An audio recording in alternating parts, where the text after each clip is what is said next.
Advocate শিমুল রহমান শিমুল বিশ্বাস সহ জাতীয়তাবাদী ছাত্র দলের সাবেক নেতৃবৃন্দ, জাতীয়তাবাদী যুব দলের সাবেক নেতৃবৃন্দ, জাতীয়তাবাদী যুব দলের বর্তমান নেতৃবৃন্দ, জাতীয়তাবাদী স্বেচ্ছাসেবক দলের সাবেক নেতৃবৃন্দ, বর্তমান নেতৃবৃন্দ এবং ঢাকা 12 আসন থেকে আগত জনাব সাইফুল আলম নীরবের বিশ্বস্ত সহকর্মী ভাই ও বোনেরা, সকলকে জানাই সাবেক ছাত্র যুব নেতৃবৃন্দের পক্ষ থেকে সংগ্রামী শুভেচ্ছা অভিনন্দন। সংগ্রামী হওয়া আপনারা জানেন প্রায় 13 মাস হতে যাচ্ছে জনাব সাইফুল আলম নীরবকে 450 অধিক মামলা দিয়ে কারাগারে আটক রাখা হয়েছে। আমরা 450 মামলার জামিন করে আইনি প্রক্রিয়ার মাধ্যমে সাইফুল আলম নীরবকে কারাগারের ফটক থেকে দূরিয়ে আনতে গিয়েছিলাম, কিন্তু প্রশাসনের টালবাহানা, তারা কর্তৃপক্ষ অন্যায়ভাবে এবং উপরের নির্দেশ প্রশাসনের নির্দেশে সাইফুল আলম নীরবকে নতুন করে একটি মামলা দেখিয়ে কারাগারে আটক রেখেছে।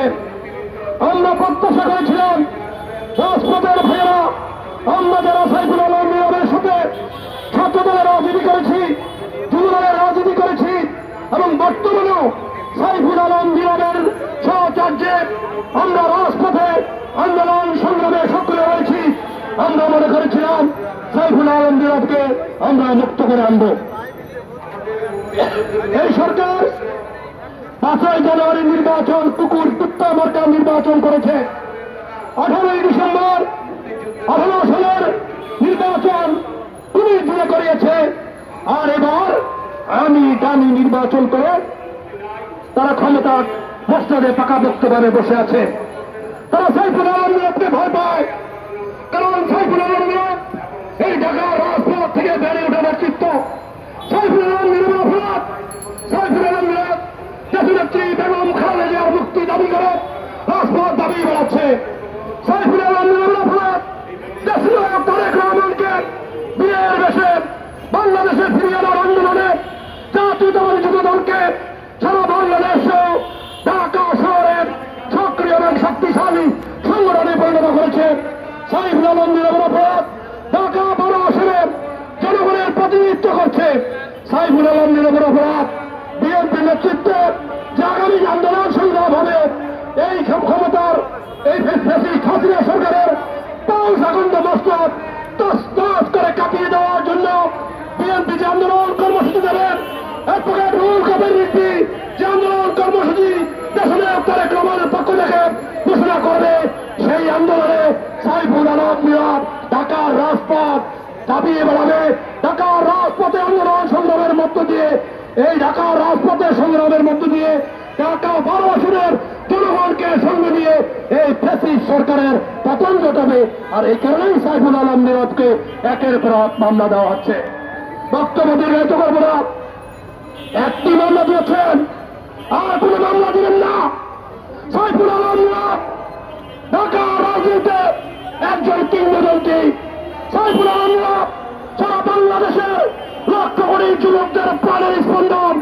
সাইফুল আলম নীরবকে আর কোন মিথ্যা মামলা দিয়ে আটকে রাখার চেষ্টা করবেন না। আমরা অচিরেই আইনি প্রক্রিয়া পাশাপাশি আন্দোলন সংগ্রামের মধ্য দিয়ে সাইফুল আলম নীরবকে কারাগার থেকে মুক্ত করে আনব।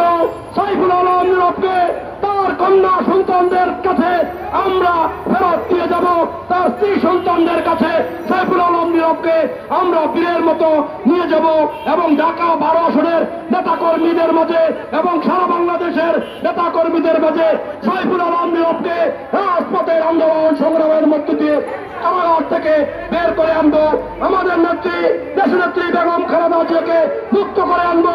বাংলাদেশের অবিসংবাদিত নেতৃত্ব জাতীয়তাবাদী শক্তির অন্যতম ধারা পাক এবং রূপকার দেশনায়ক তারেক রহমানকে বীরের বেশে বাংলাদেশে ফিরিয়ে আনবো।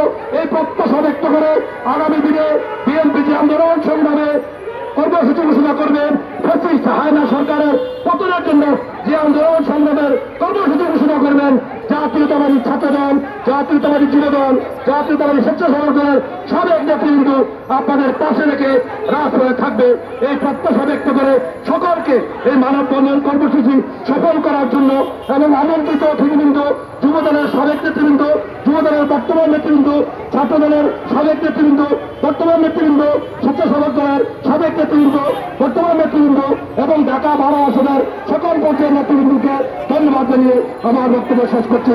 খোদা হাফেজ। বাংলাদেশ জিন্দাবাদ, জাতীয়তাবাদী দল জিন্দাবাদ, সাইফুল আলম জিন্দাবাদ, দেশনেত্রী বেগম খালেদা জিয়া জিন্দাবাদ, দেশনায়ক তারেক রহমান জিন্দাবাদ।